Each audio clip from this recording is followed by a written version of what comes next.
ইরাকের রাজধানী বাগদাদের উচ্চ নিরাপত্তা বেষ্টিত গ্রিন জোনে অবস্থিত মার্কিন দূতাবাসে দফায় দফায় ড্রোন ও রকেট হামলা চালানো হয়েছে। 17 মার্চ মঙ্গলবার ভোরে অন্তত 5টি ড্রোন এবং বেশ কিছু রকেট নিয়ে এই ভয়াবহ আক্রমণ চালানো হয়, যা সাম্প্রতিক সময়ে মার্কিন স্বার্থে আঘাত হানার অন্যতম শক্তিশালী ঘটনা হিসেবে বর্ণনা করা হয়েছে।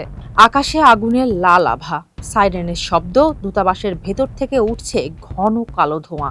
রণক্ষেত্রে পরিণত হয়েছে বাগদাদের গ্রিন জোন। মঙ্গলবার ভোরের আলো ফোটার আগেই অন্তত 5টি ড্রোন ও বেশ কিছু রকেট ধেয়ে আসে মার্কিন দূতাবাস লক্ষ্য করে। আকাশ প্রতিরক্ষা ব্যবস্থা সিরাম সক্রিয় 2টি ড্রোন ভূপাতিত করলেও রক্ষা পায়নি মূল কম্পাউন্ড।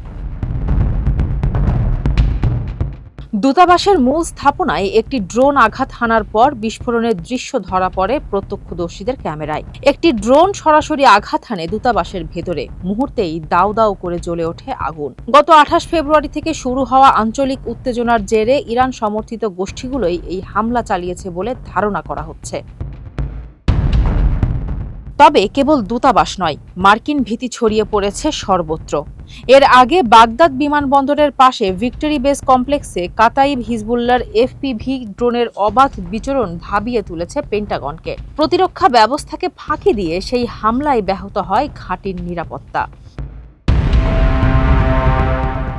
ইরাকের বাগদাদ আন্তর্জাতিক বিমানবন্দরের ঠিক পাশেই অবস্থিত মার্কিন ঘাঁটিতে হামলার পর সশস্ত্র গোষ্ঠীটি একটি ভিডিও প্রকাশ করে। সেখানে দেখা যায় একটি এফপিভি ড্রোন কোনো বাধা ছাড়াই ঘাঁটির ভেতরে উঠছে এবং পরে এটি হ্যাঙ্গারে গিয়ে আঘাত হানছে। ড্রোনটি ঘাঁটির স্পর্শকাতর স্থাপনাগুলোর ওপর দিয়ে ওড়ার দৃশ্যটি সামাজিক যোগাযোগ মাধ্যমে ব্যাপক সাড়া ফেলে।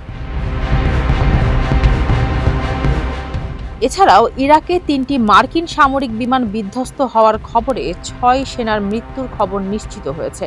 সব মিলিয়ে চরম নিরাপত্তাহীনতায় ইরাক ছাড়ার জরুরি সতর্কতা জারি করেছে ওয়াশিংটন।